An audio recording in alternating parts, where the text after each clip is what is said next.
وہ ارشاد فرمایا کہ انسان نیک اعمال کرے، من عمل صالحا من ذکر او انثى وهو مؤمن، ایمان کے ساتھ جب وہ نیک اعمال کرنے والا ہوگا، فَلَنُحْيِيَنَّهُ حَيَاةً طَيِّبَةً، ہم اس کو پاکیزہ زندگی عطا فرمائیں۔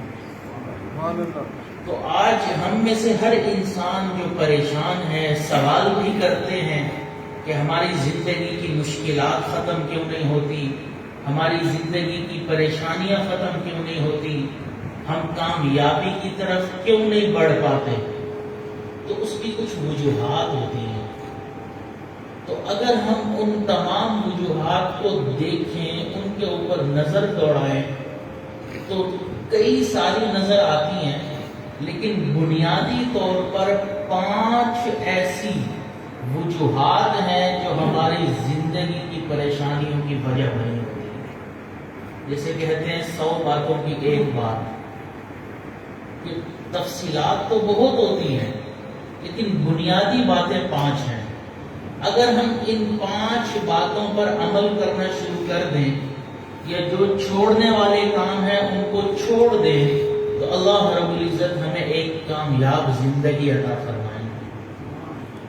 اب اس میں سب سے پہلی وجہ جس کی وجہ سے ہماری زندگی میں پریشانی ہے، مشکلات ہیں، وہ یہ کہ ہم اپنے علم کے اوپر عمل نہیں کرتے، علم کے اوپر عمل نہیں کرتے۔ آج شاید نوجوانوں نے یہ چیز ذہن میں بٹھا لی ہے کہ علم کے اوپر عمل کرنا یہ علماء کے ساتھ خاص ہے۔ ایسی بات نہیں ہے، ہم میں سے ہر انسان کو جتنا علم ہے، چاہے وہ دنیاوی معاملات میں ہے، چاہے وہ دینی معاملات میں ہے، اس کے اوپر عمل کرنا ہم پر لازم ہے۔ نبی علیہ السلام نے ارشاد فرمایا قیامت والے دن ہر انسان سے 4 سوال ہوں گے، جب تک وہ ان کے جواب نہیں دے گا وہ اپنی جگہ سے ہل نہیں سکے گا، اور اس میں سے ایک سوال یہ ہوگا کہ تم نے اپنے علم پر کتنا عمل کیا۔ تو ہم علم کے اوپر عمل نہیں کرتے۔ اگر ہم اس کو دنیاوی معاملات میں دیکھیں، ہم میں سے ہر شخص کو پتا ہے کہ جب ٹرین کا پھاٹک بند ہوگا، سامنے بھی ٹریفک ہوگی، ہم بھی اس سائڈ پر کھڑے ہوں گے،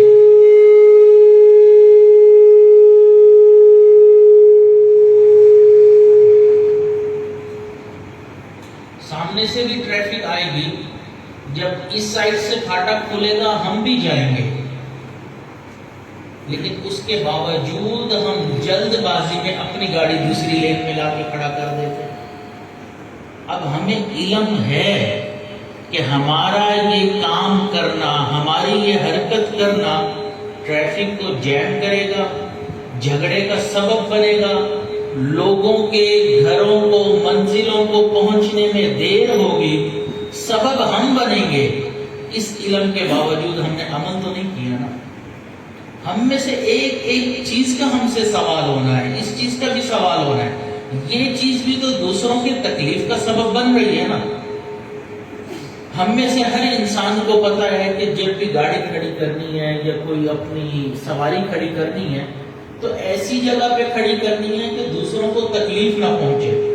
ہم کئی مرتبہ کسی کے گھر کے سامنے کھڑی کر دیتے ہیں، کسی دوسرے کی دکان کے سامنے کھڑی کر دیتے ہیں، وہ تکلیف میں مبتلا ہو جاتا ہے۔ اب اس کو جو یہ تکلیف پہنچ رہی ہے وہ ہماری وجہ سے پہنچی نا، ہم اس کے سبب بنے، ہم اس کی وجہ بنے، اور ہمیں پتہ ہے، لیکن اس کے باوجود ہم نے اپنے علم کے اوپر عمل نہیں کیا۔ کتنی مرتبہ ہم سرخ اشارہ توڑ دیتے ہیں، ریڈ لائٹ توڑ دیتے ہیں، ہم قانون کی پاسداری نہیں کر رہے ہوتے۔ یہ تمام معاملات علم کے اوپر عمل کے اندر آتے ہیں کہ علم کے باوجود ہم اس کے اوپر عمل نہیں کر رہے۔ اب ہم میں سے ہر انسان کو پتا ہے کہ زبان سے نکلے ہوئے ہر لفظ کے بارے میں اللہ تعالیٰ پوچھیں گے کہ یہ زبان سے جو تم نے الفاظ نکالے یہ کیوں نکالے، فلاں کو گالی کیوں دی، فلاں کو برا بھلا کیوں کہا، فلاں کے حسب نسب کے بارے میں گفتگو کیوں کی، برا کیوں کہا، ہم اس کے باوجود برا بھلا کہہ رہے ہوتے ہیں، زبان سے گالم گلوچ کر رہے ہوتے ہیں۔ یہ زبان ہے تو چھوٹی سی، لیکن اللہ رب العزت کے ہاں اس کی قدر و قیمت بہت زیادہ ہے۔ ہمیں شاید اپنی زبان کی قیمتیں ہونے کا احساس نہیں ہے، لیکن زبان سے نکلے ہوئے الفاظ اللہ کے ہاں بہت قیمتی ہوتے ہیں۔ آپ اندازہ لگائیں، ایک شخص ہے، اس نے 100 سال تک کفر کیا۔ اب کفر سے بڑا گناہ کوئی نہیں ہے۔ اللہ کے ساتھ وہ انسان شریک ٹھہرا رہا ہے کسی دوسرے کو، اللہ کی ذات صفات میں دوسرے کو شریک ٹھہرانا کتنا بڑا گناہ ہے۔ بعض مرتبہ انسان اللہ کے وجود کو ہی نہیں مانتا، دہریہ ہوتا ہے، منکر خدا ہوتا ہے، رسالت کو نہیں مان رہا، قرآن کو نہیں مان رہا۔ 100 سال اس نے اسی زندگی میں گزارے۔ 100 سال کے بعد اللہ کی طرف سے اس کو ہدایت ملی، اس نے کلمہ پڑھ لیا، مسلمان ہو گیا۔ نبی علیہ الصلوۃ والسلام نے ارشاد فرمایا، الاسلام یہدم ما کان قبلہ، اسلام اس کے پہلے کے تمام گناہوں کو معاف کر دیتا ہے۔ اب آپ بتائیں، اس نے 100 سال جو گناہ کیے، اس میں اس نے بڑے بڑے گناہ کیے، ہر گناہ جو انسان سوچ سکتا ہے اس زندگی میں اس انسان نے کر لیے۔ 100 سال کے بعد اس نے کلمہ پڑھ لیا، اسلام قبول کر لیا۔ اب اس کے لیے کوئی اس نے ورزش تو نہیں کی، کسی دوسری جگہ جانا تو نہیں پڑا، فقط زبان سے کلمات ہی ادا کیے نا کہ میں اللہ اور اس کے رسول پر ایمان لاتا ہوں۔ ان الفاظ کا اللہ کے ہاں اتنی قیمت ہے کہ اللہ نے پچھلے تمام گناہوں کو معاف کر دیا۔ اس لیے ہمیں یہ دیکھنا ہے کہ ہم اپنی زبان سے جو الفاظ نکال رہے ہیں کیا وہ صحیح الفاظ ہیں، کیا ہمیں بولنے چاہیے۔ اب ہمیں علم ہوتا ہے کہ یہ الفاظ صحیح نہیں ہیں، لیکن اس کے باوجود ہم وہ الفاظ بول رہے ہوتے ہیں، ہم دوسرے کا دل جلا رہے ہوتے ہیں، دوسرے کا دل دکھا رہے ہوتے ہیں۔ بعض مرتبہ خود ہمیں پتا ہوتا ہے، دوسرے کو کہتے بھی ہیں کہ میں نے تو ایسی بات کی کہ اب بیٹھ کے سوچتا ہوگا اور جلتا ہوگا، اندر ہی اندر کڑتا بھی ہوگا کہ میں نے ایسی بات کر کیوں دی۔ ہمیں بھی پتا ہوتا ہے، لیکن اس کے باوجود ہم علم کے اوپر عمل تو نہیں کر رہے، ہم نے تو اگلے کا دل دکھایا نا۔ اب ایک عورت ہے جس کو دیکھنا حرام ہے، شریعت کہتی ہے اس کی طرف کیا، اس کے کپڑوں کی طرف بھی تمہارا دیکھنا جائز نہیں ہے۔ اب انسان 2 گواہوں کے سامنے اس کے ساتھ نکاح کرتا ہے، اب جب نکاح ہو جاتا ہے وہ اس عورت کو اپنے نکاح میں قبول کر لیتا ہے۔ اب شریعت کہتی ہے یہ تمہارے اتنا قریب ہو گئی جتنا لباس تمہارے قریب ہوتا ہے، ہن لباس لکم وانتم لباس لہن، کیوں؟ کیونکہ اب تم دونوں کا نکاح ہو گیا۔ وہ عورت جس کو دیکھنا حرام تھا اب اتنی قربت مل گئی کہ زندگی کی ساتھی بن گئی۔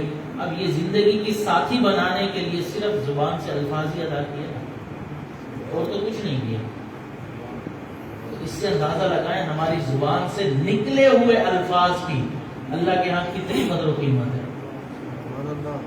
اب وہی عورت جو زندگی بھر کی ساتھی ہے، آپ کی بچوں کی ماں ہے، آپ کے گھر میں رہتی ہے، آپ کے ساتھ رہتی ہے، آپ ایک طلاق کا لفظ بولتے ہیں اس کو دوبارہ دیکھنا حرام ہو جاتا ہے، صرف الفاظ ہی نکالے نا۔ تو علم کے باوجود اس کے اوپر ہم عمل نہیں کر رہے ہوتے، ہم اسی زبان سے جھوٹ بول رہے ہوتے ہیں۔ ہمیں پتہ ہے جھوٹ بولنا بری بات ہے، لیکن ہم اس کے باوجود جھوٹ بول رہے ہوتے ہیں۔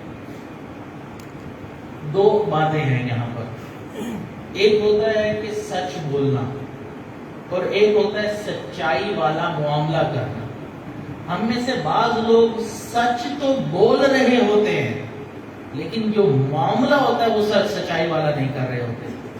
اس کی میں مثال اگر آپ کے سامنے عرض کروں کہ آپ کسی سفر میں جا رہے ہیں اور آگے آپ کا انتظار ہو رہا ہے، لوگ منتظر ہیں، اب وہ فون کر کے پوچھتے ہیں کہ آپ کتنی دیر میں پہنچیں گے، آپ کہتے ہیں کہ بس یہ میرے سامنے لکھا ہے کہ میں 2-3 کلومیٹر رہ گیا ہے، بس میں پہنچ رہا ہوں۔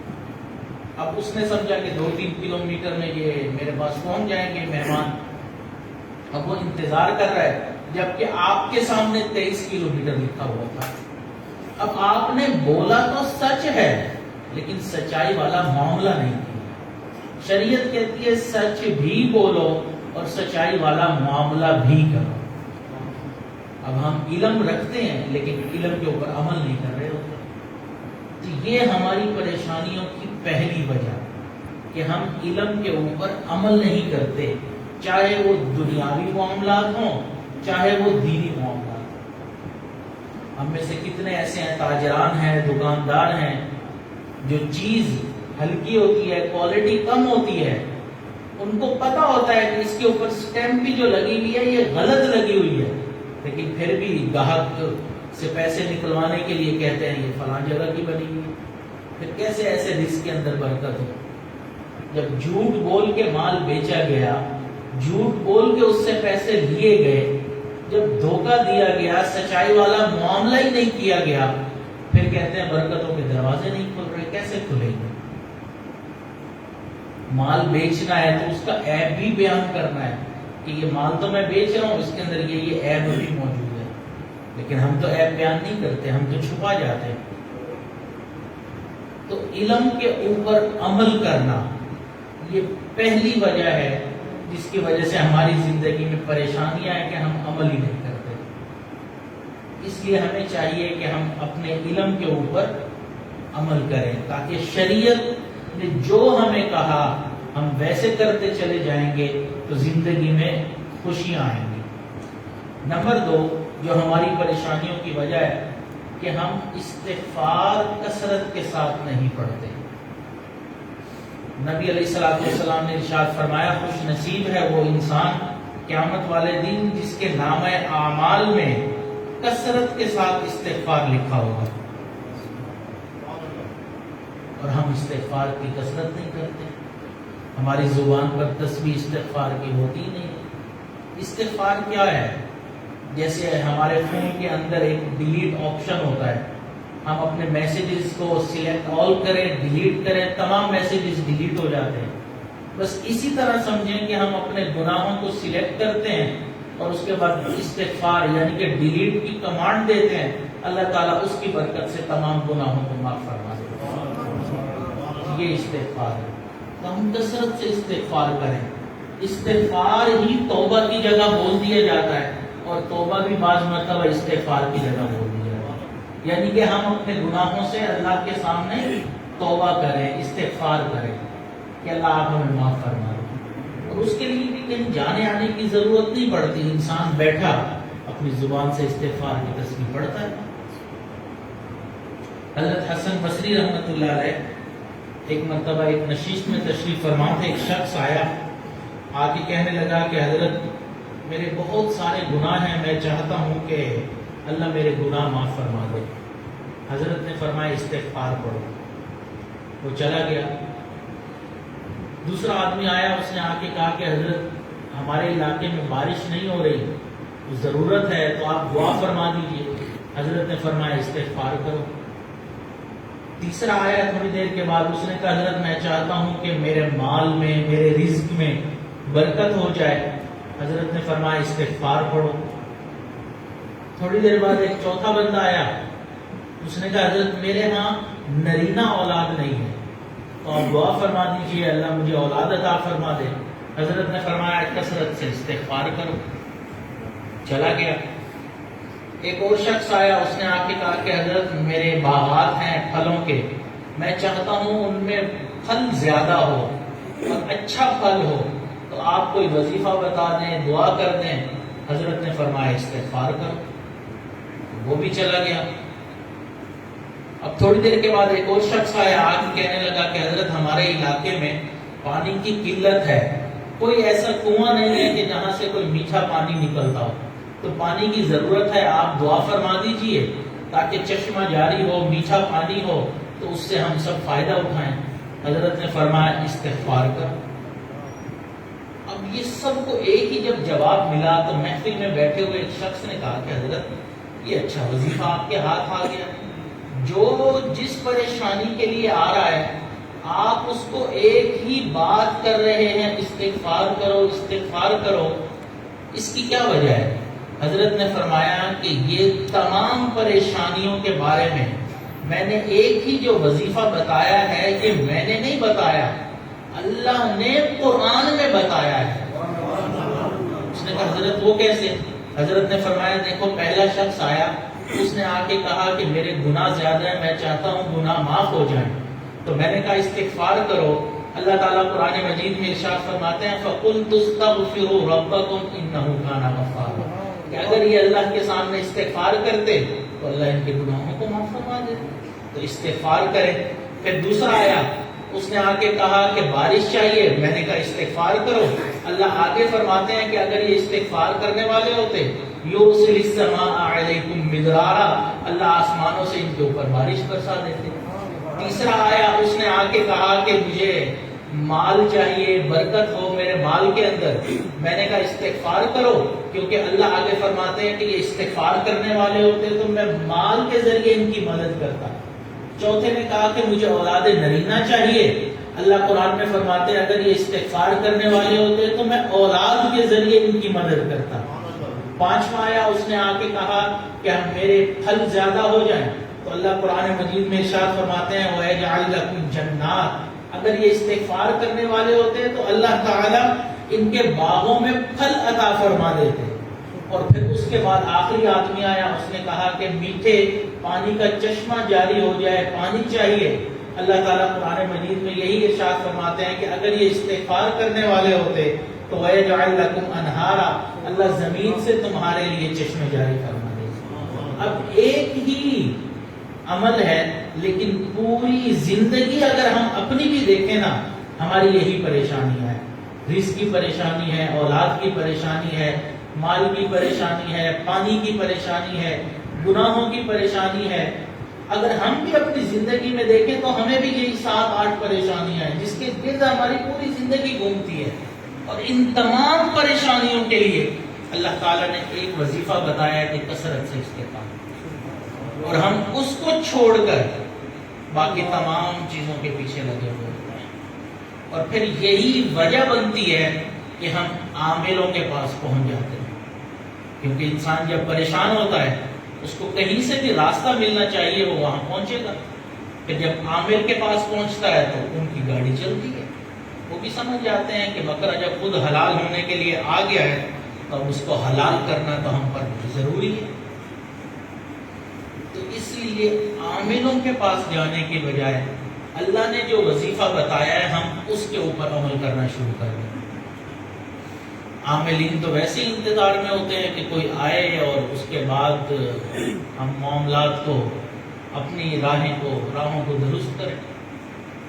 اس لیے ہمارے مشائخ نے فرمایا کہ کسی عامل کے پاس مت جاؤ، کامل کے پاس جاؤ، کیونکہ عامل تمہیں غلط راستے پر ڈالے گا اور کامل تمہیں صحیح راستے پر ڈالے گا. اب عامل کی بات نکل آئی ہے تو ایک واقعہ عرض کر دوں. ہندوستان میں ایک علاقے میں، کسی مضافات دور کے علاقے میں میاں بیوی کے ہاں اولاد نہیں تھی، تو انہوں نے سوچا کیا کریں، تو کسی نے بتایا فلاں عامل ہے اس کے پاس چل جاؤ. اب ظاہری بات ہے کہ اندھا کیا چاہے، 2 آنکھیں بھوکا روٹی چاہے. تو ان کو اولاد چاہیے تھی، وہ اس کی باتوں میں آ گئے اور اس عامل کے پاس پہنچ گئے. اب اس عامل کو انہوں نے کہا کہ ہم بے اولاد ہیں، اولاد نہیں ہے، کوئی عمل بتا دو. اس نے کہا عمل تو میرے پاس ہے لیکن اس کے لیے قبرستان جانا پڑے گا اور مجھے فلاں چیزوں کی ضرورت پڑے گی، تم دونوں کی بھی موجودگی چاہیے ہوگی، تو میں پھر وہ عمل کروں گا تو پھر اللہ تعالیٰ تمہیں اولاد دے دیں گے. ٹھیک ہے، کیا کرنا ہوگا؟ اس نے جو چیزیں لوازمات منگوانی تھی وہ زیادہ ساری منگوا لی، اور ان دونوں میاں بیوی کو کہا کہ رات کے 2-3 بجے فلاں جگہ پر ایک درخت ہے، اس کے ساتھ ایک قبر ہے، بس اس قبر کے پاس آ جانا قبرستان میں. انہوں نے کہا ٹھیک ہے، بہت اچھا. اب وہ دونوں میاں بیوی چلے گئے تو اس عامل نے ایک نوجوان کو بلایا اور اس کو کہا کہ دیکھ میں تجھے 2000 روپیہ دوں گا، تو نے رات کے 2 بجے وہاں اس جگہ پر جو قبر ہے نا وہ خالی ہے، اندر کچھ بھی نہیں ہے اس کے، وہ میں نے ہی بنائی ہوئی ہے، بناوٹی قبر ہے، لیکن ہے قبرستان میں کسی کو پتہ نہیں، بس تو نے وہاں جا کے اس قبر کے اندر لیٹ جانا ہے، پھر جب وہ میاں بیوی آئیں گے تو میں تھوڑا عمل کروں گا اور پھر میں ان کے سامنے کہوں گا قم بإذن اللہ، اللہ کے حکم سے کھڑا ہو جا، تو تم کھڑے ہو جانا، تو میرا ایک روب پڑے گا کہ عامل کتنا کامل ہے، اس نے مردے کو زندہ کر دیا۔ ظاہری بات ہے اب وہ بناوٹی تھا تو یہ سارا کھیل تماشا اس نے اپنا روب جمانے کے لیے کرنا ہی تھا۔ وہ ضرورت مند نوجوان تھا، غریب سا، اس نے کہا ٹھیک ہے بہت اچھا، 2000 لے لیے اس نے۔ اب رات کے وقت میاں بیوی آئے، وہاں درخت کے پاس بیٹھ گئے، قریب میں قبر بھی ہے، عامل بھی آ گیا، اس نے اپنی تمام چیزوں کو وہاں پہ رکھا۔ اب تھوڑی دیر کے بعد اس نے کہا قم بإذن اللہ، اللہ کے حکم سے کھڑا ہو، تو قبر میں سے 2 بندے کھڑے ہوئے، ایک کی بجائے 2 بندے کھڑے ہوئے۔ اب میاں بیوی کو تو کچھ پتا نہیں تھا، وہ تو سمجھے کہ اصل مردہ کھڑا ہو گیا، وہ تو ڈر کے مارے دوڑے، عامل خود بھی دوڑا، سارے بھاگے۔ خیر رات گزر گئی، صبح کے وقت عامل نے اس نوجوان کو بلایا اور اس نے اسے کہا کہ خدا کے بندے، میں نے تجھے پیسے دیے تھے 2000 کے، تو نے لیٹنا ہے، تیرے ساتھ دوسرا کون تھا؟ تو اس نے کہا کہ مجھے اکیلے ڈر لگ رہا تھا، میں نے ایک اور بندے کو کہا تو 1000 لے لیو، تو بھی میرے ساتھ لیٹ جا وہاں قبرستان میں آ کے۔ تو بعض مرتبہ انسان جب عاملوں کے چکر میں پڑتا ہے تو وہ پھر اس طرح ٹوپی ڈرامہ بھی کرتے ہیں۔ تو اس لیے اللہ نے جو پریشانیوں کا حل ہمیں بتایا ہے نا کہ تمہاری پریشانیاں ختم ہوگی، تم کثرت سے استغفار کرو، تو ہم اللہ کے اس فرمان پر کامل یقین رکھیں اور کثرت سے استغفار کریں، تو استغفار کے اندر ہی ہمارا فائدہ ہے۔ اس لیے آپ جتنے مشائخ ہوں گے، جتنے اولیاء گزرے ہیں زندگی میں، ان تمام کی حالات زندگی پڑھ کے دیکھیں، آپ کو ملے گا وہ کثرت سے استغفار کرنے والے تھے، توبہ کرنے والے تھے، اللہ کے سامنے رونے والے تھے۔ یہ رونا گناہوں کی معافی مانگنا کیوں تھا؟ اس لیے کہ پریشانیاں ختم ہو جائیں۔ استغفار کس لیے؟ کہ پریشانیاں ختم ہو جائیں۔ تو اس لیے ہم کثرت سے استغفار کریں تاکہ اللہ تعالی ہمارے گناہوں کو معاف فرما دے اور ہماری پریشانیوں کو ختم فرما دے۔ تو ہماری پریشانیوں کی دوسری وجہ کہ ہم کثرت سے استغفار نہیں کرتے۔ ہماری زندگی کی پریشانی کی تیسری وجہ وہ یہ کہ نوجوان اپنے بڑوں کے تجربات سے فائدہ نہیں اٹھاتے۔ ہم میں سے ہر انسان زندگی کے ہر وقت کسی نہ کسی ایسے موڑ پر موجود ہوتا ہے تو اس کو بڑوں کی رہنمائی چاہیے ہوتی ہے، چاہے والدین کی رہنمائی چاہیے ہو، چاہے اساتذہ کی چاہیے ہو، پیر استاد کی چاہیے ہو۔ ہر انسان کو اپنے سے بڑے کے تجربے کی ضرورت پڑتی ہے، کیونکہ یہ تجربہ وہ روشنی ہوتی ہے جس کے اندر نوجوان پھر زندگی میں آگے چلتا ہے۔ لیکن آج کل نوجوان اپنے والدین کو تو کچھ سمجھتے نہیں ہیں، سمجھتے ہیں میرے دوست نے مجھے یہ مشورہ دے دیا، اب اس سے بہتر مشورہ تو کچھ ہو نہیں سکتا۔ یاد رکھیں there is no shortcut، کوئی شارٹ کٹ نہیں ہے تجربے کا۔ تجربہ ہمیشہ زندگی کے تھپیڑے کھانے کے بعد ہی ملتا ہے۔ آپ نے بڑے بزرگوں سے سنا ہوگا کہ ہم نے اپنے بال دھوپ میں سفید نہیں کیے۔ اس کا کیا مطلب ہوتا ہے؟ مطلب یہی ہوتا ہے کہ ہم نے زندگی کے تجربات حاصل کیے ہیں، اب ہم تمہیں جو بات کر رہے ہیں نا کہ تمہیں کتابوں میں بھی نہیں ملے گی۔ تو اس لیے اپنے بڑوں کے تجربات سے آج کل کا نوجوان فائدہ نہیں اٹھا رہا، پھر زندگی میں مشکلات آتی ہیں۔ آپ دیکھیں بڑی بڑی کمپنیاں کئی مرتبہ تجربہ کار انسان کو ہائر کرتی ہیں، کیوں؟ کیونکہ ان کو پتہ ہے کہ کمپنی چلانے کے لیے 2 چیزیں ہوتی ہیں، کیا کرنا ہے اور کیا نہیں کرنا، what to do what not to do۔ کیا کرنا ہے یہ انسان کو تھیوری بتا دیتی ہے، کتابیں بتا دیتی ہیں، کمپنی چلانی ہے، یہ کرو یہ کرو یہ کرو، کیا نہیں کرنا یہ انسان کو تجربہ بتاتا ہے۔ تو کئی مرتبہ زیادہ پڑھے لکھے انسان کو کم پے کیا جاتا ہے، تجربہ کار انسان کو زیادہ پے کیا جاتا ہے، فقط اس لیے کہ اس کو یہ پتا ہے کہ میں نے کیا نہیں کرنا، میں نے کون سی غلطیاں نہیں کرنی۔ تو اس لیے ہمیں چاہیے کہ ہم اپنے بڑوں سے، اپنے والد سے اس بات کو سیکھیں کہ ہمارے والد اگر یہ کہہ رہے ہیں تو اسی میں ہماری خیر ہوگی۔ لیکن آج کل نوجوان اپنے باپ سے ایسے پیچھے بھاگتا ہے جیسے کوئی انسان پاپ سے پیچھے بھاگ رہا ہو، گناہ سے پیچھے بھاگ رہا ہو۔ اپنے دوست کو اپنے والد سے زیادہ عزیز رکھتا ہے، حالانکہ ایک نوجوان کا دوسرے نوجوان کو رہنمائی دینا ایسا ہی ہے کہ ایک اندھا دوسرے اندھے کے پیچھے چل رہا ہے اور اس کا نتیجہ دونوں گڑھے میں جا کے گرے گا۔ اس لیے بڑوں کے تجربات سے انسان فائدہ کرے۔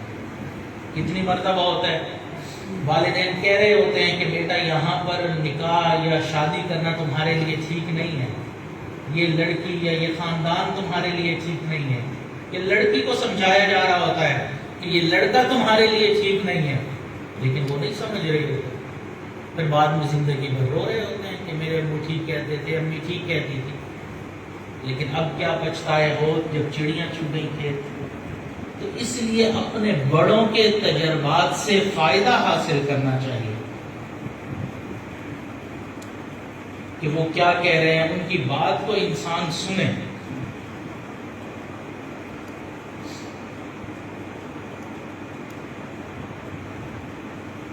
آج کل تو والد کے سامنے ہی ہم نہیں آنا چاہتے کئی مرتبہ، کہ کیوں؟ کیونکہ والد ہمیں سمجھائے گا، دکھائے گا، بتائے گا، وہ یہ کہے گا کہ میں نے زندگی میں یہ تجربہ حاصل کیا۔ لہٰذا کوشش کرتے ہیں گھر بھی ایسے وقت میں آئیں جب والد صاحب کام پہ ہوں یا سو رہے ہوں یا کسی اور کام میں مصروف ہوں، ان کا آمنا سامنا ہی نہ ہو، ہمیں سمجھنا ہی نہ پڑے۔ یہ آج ہم نوجوانوں کی حالت ہے۔ آگے زندگی میں کیسے رہنمائی دوسروں کو دے سکیں گے؟ اور ایک وقت آتا ہے نوجوانوں کو خود سمجھ آ جاتی ہے کہ میرا والد صحیح تھا، لیکن اس وقت عمر گزر جاتی ہے۔ تو اس لیے جو نوجوان ہیں ان سے یہ ابھی سے درخواست ہے کہ اس چیز کو سمجھیں۔ والدین ان کا برا نہیں چاہ رہے ہوتے، استاد کو بھی اپنی شاگرد سے حسد ہو جاتا ہے، کئی مرتبہ پیر کو بھی مرید کو آگے بڑھتا دیکھ کر حسد ہو جاتا ہے۔ انسان ہے نا، یہ میرے سے بھی آگے بڑھ گیا، زیادہ ذکر کرنے والا ہے، زیادہ عبادت کرنے والا ہے۔ واحد والد ایسا انسان ہے جو ہمیشہ اس بات پہ خوش ہوتا ہے کہ میرا بیٹا میرے سے آگے نکل، بلکہ وہ اس چیز کے لیے دعائیں کر رہا ہوتا ہے۔ کوئی اور انسان آپ کو ایسا ملے گا جو دعائیں کرے کہ اللہ یہ مجھ سے بھی آگے نکل گئے؟ والد دعائیں کر رہا ہوتا ہے، اللہ میرا بیٹا میرے سے بھی آگے چل رہا ہے، میں نے جتنا نام کمایا یہ میرے سے زیادہ کمایا، میں نے جتنا رزق کمایا یہ اس سے زیادہ کمایا، میرے سے زیادہ اس کا نام روشن ہو۔ اور ہم ایسے ہی انسان کے تجربات سے فائدہ نہیں اٹھا رہے ہوتے، ہم اسی کو کئی مرتبہ اپنا دشمن سمجھ رہے ہوتے ہیں۔ کیوں؟ کیونکہ نوجوانی کا خمار دماغ پر ایسا چڑھا ہوا ہوتا ہے کہ ہمیں اپنے دوستوں کی بات سمجھ آتی ہے، اپنے والد کی بات ہی سمجھ نہیں آ رہی ہوتی۔ تو اس لیے ہماری پریشانیوں کی تیسری وجہ اپنے بڑوں کے تجربات سے فائدہ نہ اٹھانا، ہماری پریشانیوں کی چوتھی وجہ نعمتوں پر اللہ کا شکر ادا نہ کرنا۔ اللہ رب العزت نے ہمیں بے شمار نعمتیں عطا فرمائی، ہمیں گھر بار دیا، ہمیں کام کاج کاروبار دیا، اولاد دی، بیوی دی، بچے دیے، ہمیں صحت دی۔ کتنی نعمتیں ہیں کہ اگر ہم گننا چاہیں تو ہم نہیں گن سکتے، لیکن اس کے باوجود ہم اس کی نعمتوں پر شکر ادا نہیں کرتے۔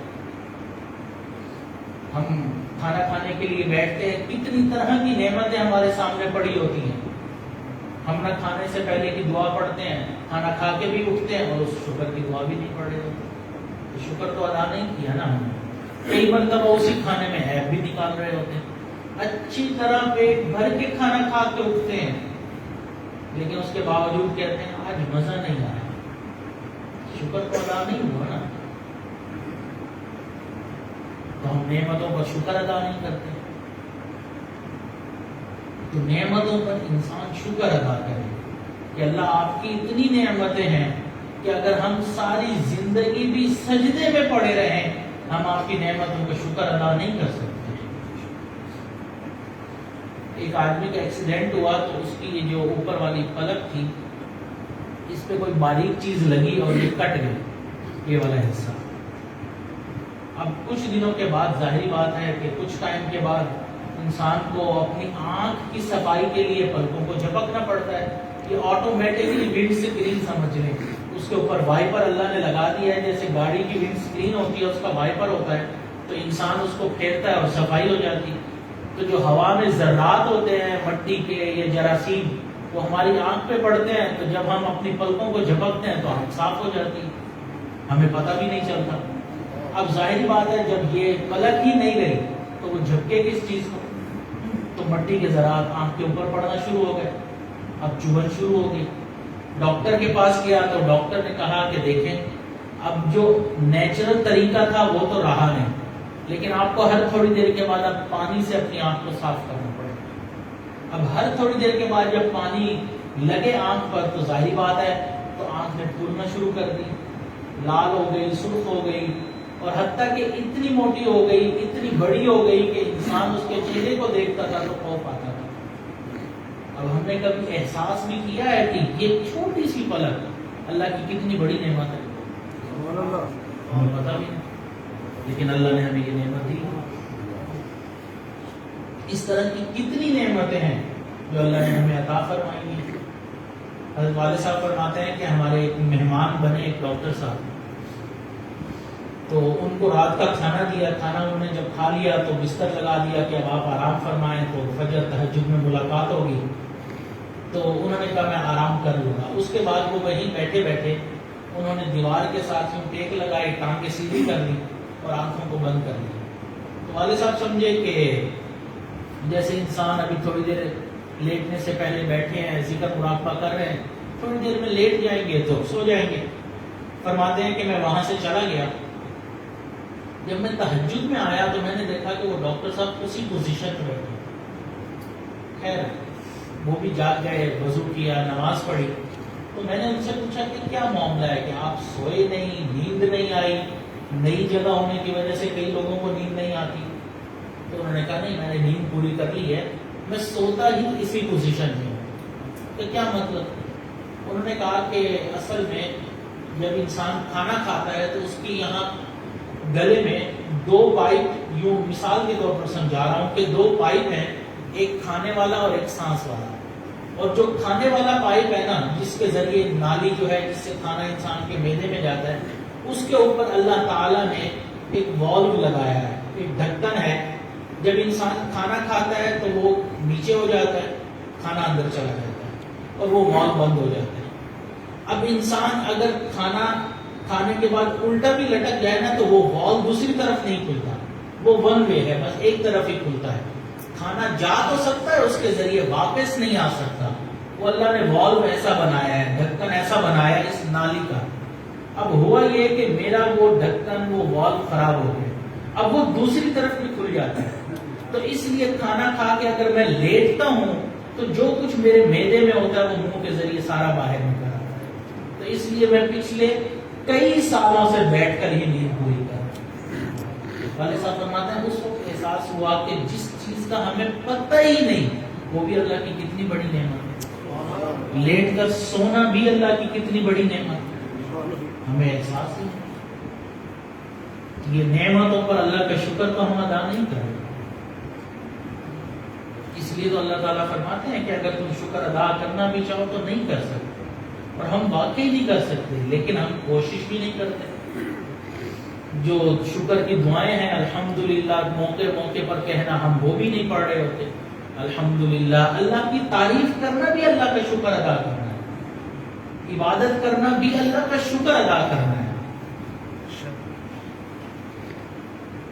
اب کتنی اور ایسی نعمتیں جو زندگی میں ہمارے سامنے موجود ہوتی ہیں. ہماری اولاد ہماری نعمت ہے. نبی علیہ الصلوۃ والسلام نے ارشاد فرمایا اکرموا اولادکم، اپنی اولاد کا اکرام کرو. لیکن ہم زندگی میں تو اولاد کو نعمت سمجھتے ہی نہیں ہیں. بچپن میں تو خوب پیار محبت کے ساتھ پالتے ہیں، جب تھوڑے بڑے ہو جاتے ہیں اس کے بعد ڈانٹ ڈپٹ، اس کے بعد والد کا جو پیار ہوتا ہے وہ نظر ہی نہیں آ رہا ہوتا.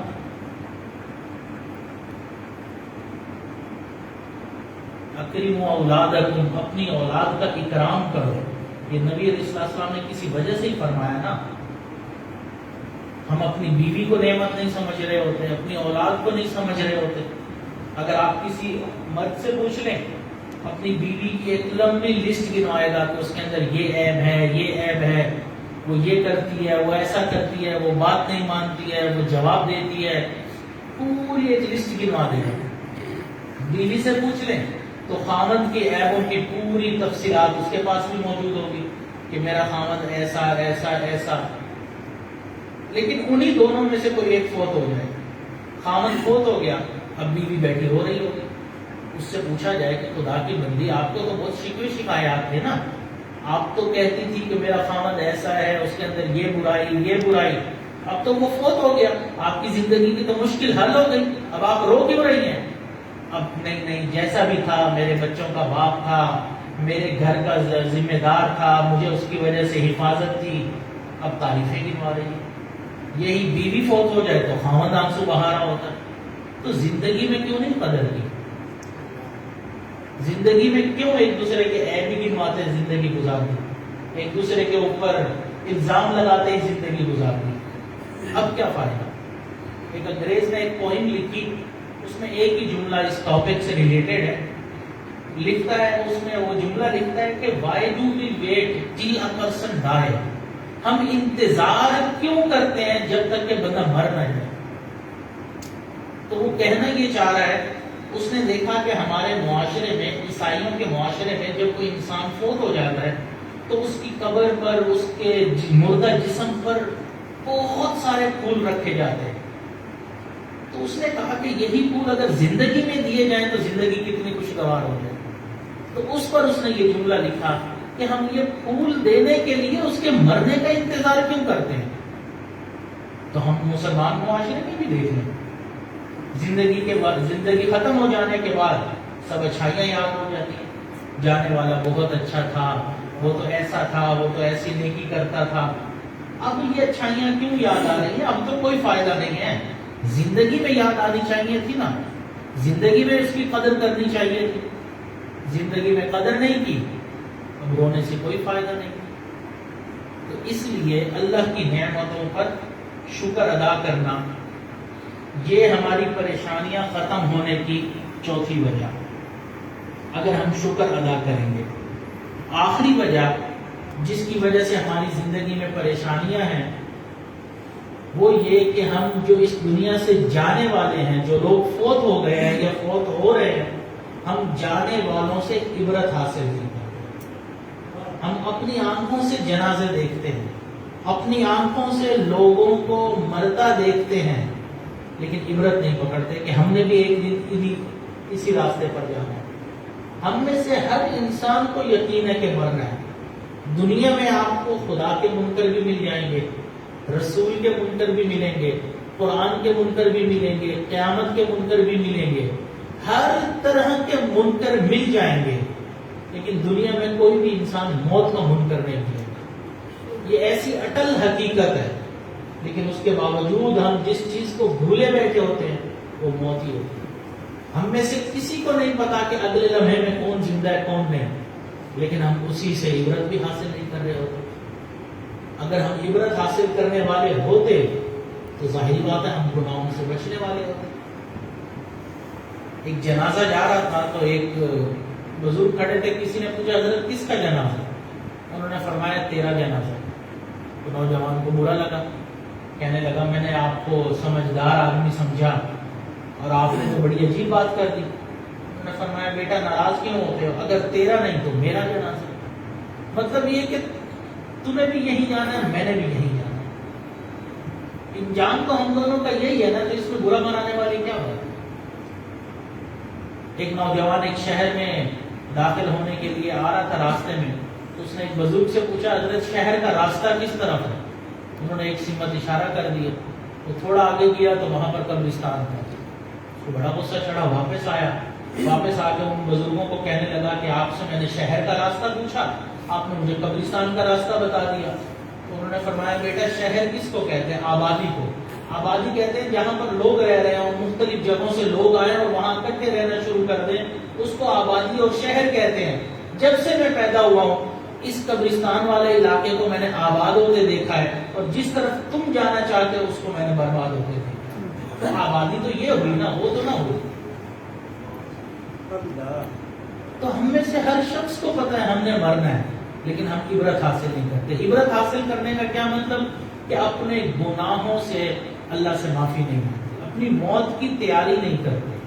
اور موت کی تیاری کا مطلب کہ انسان نیک اعمال میں لگ جائے اور برے اعمال سے اپنے آپ کو بچائے۔ تو اس لیے یہ 5 وجوہات ہیں جس کی وجہ سے ہماری زندگی میں پریشانیاں ہیں۔ ہمیں چاہیے کہ ان تمام وجوہات پہ دیکھیں۔ پہلی، ہم علم کے اوپر عمل نہیں کرتے۔ دوسرا، ہم کثرت سے استغفار نہیں کرتے۔ تیسرا، بڑوں کے تجربات سے فائدہ نہیں حاصل کرتے۔ چوتھا، ہم نعمتوں پر اللہ کا شکر ادا نہیں کرتے۔ اور پانچواں، کہ ہم مرنے والوں سے عبرت حاصل نہیں کرتے۔ یہ 5 بنیادی باتیں ہیں جس کی وجہ سے ہماری زندگی میں پریشانیاں ہیں۔ دعا ہے کہ اللہ تعالی ہمیں ان کے اوپر عمل کرنے کی توفیق عطا فرمائے اور ہماری تمام پریشانیوں کو اللہ تعالی ختم فرمائے اور ہمیں ایک کامیاب اور طیب پاکیزہ زندگی عطا فرمائے۔ وآخر دعوانا ان الحمد للہ رب العالمین۔